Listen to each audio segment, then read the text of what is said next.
Good morning, children. Hope all of you fine at home. In this class, we are going to discuss about the administration of Chola Empire. In the previous class, we discussed about how Chola become a important power into the Tamil Nadu, especially Tanjavur. Okay, now we are going to study in detail what is the administrative setup of Chola kingdoms. Okay, the Chola Nadu is divided into number of Ur. Okay, the Chola Nadu is divided into number of Ur. Ur means settlement of peasants. The settlement of peasants is called Ur.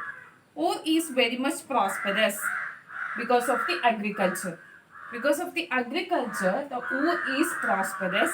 The Chola rulers gave much importance for the prosperity of peasants and the development of agriculture. So many activities they do for the development of agriculture. What are the activities they mainly do for the development of agriculture are: first, the river Kaveri, the major river that is flow to the areas of Chola kingdom is river Kaveri.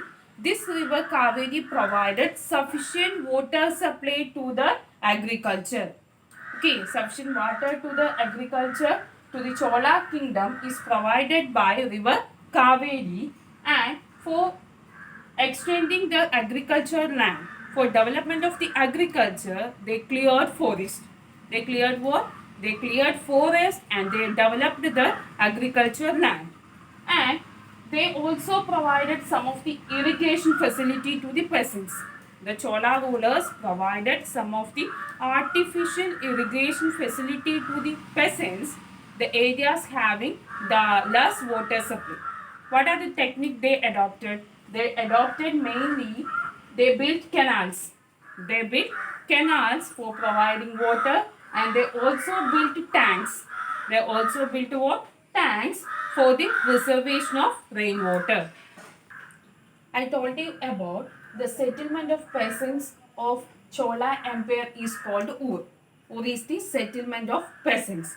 So several Urs come under a group. That group is called Nadu.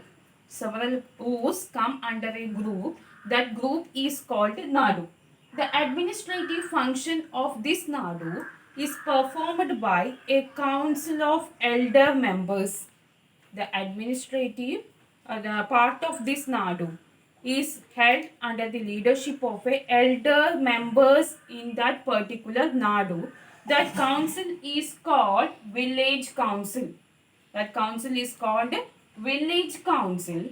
The main duty of this village council is to provide justice. Provide justice, and second important function of this village council is collection of taxes. Collection of taxes and provide justice are the two important functions of this village council. I already told you the village council performed the administrative part of the Nadu. The main duty was to provide justice and collection of taxes. The important member of this village council were rich peasants. The Chola rulers appointed rich peasants as the members of this village council. And these rich peasants were given some important titles. Some important powers and some important titles were given to these rich peasants. The titles are Movanda Velan. First title is given to these peasants is Movanda Velan, and second title is Adiyars. Movanda Velan means a Velan, a peasant, those who have come under or serve under three kings. Movanda Velan means a Velan or a peasant who come or who serve under three kings.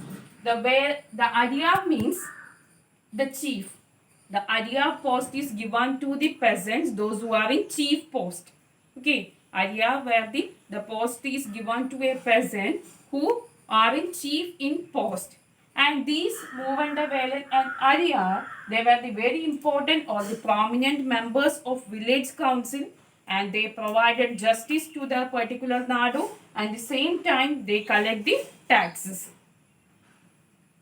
So these Chola rulers give land grants to temples, Brahmins, Jain monasteries, and Jain temples and etc. Okay, Buddhist monasteries, Jain temples, etc. Okay, And in this class, I am going to tell you the land grants given to Brahmins. Land grants given to Brahmins by the Chola ruler. That land grants is called Brahmadeya. The land grants given to Chola rulers to the Brahmins, that Brahmins land grants is called Brahmadeya. Okay, so this is a gift of the Brahmins given by the Chola rulers. And the Brahmadeya are looked after by a Sabha. The affairs of Brahmadeya, the matters of Brahmadeya, about the tax collection, about the maintenance of temples of Brahmadeya, all the things are looked by a Sabha. Sabha is the members of the Sabha is the different Brahmin community, the people from the different Brahmin community. So I will repeat once more. The Chola rulers given land grants to the different institutions, like schools, like the monasteries, like Jain temples. The so many institutions, the land grants is given by the Chola rulers, and the land grants given to Brahmins is called Brahmadeya.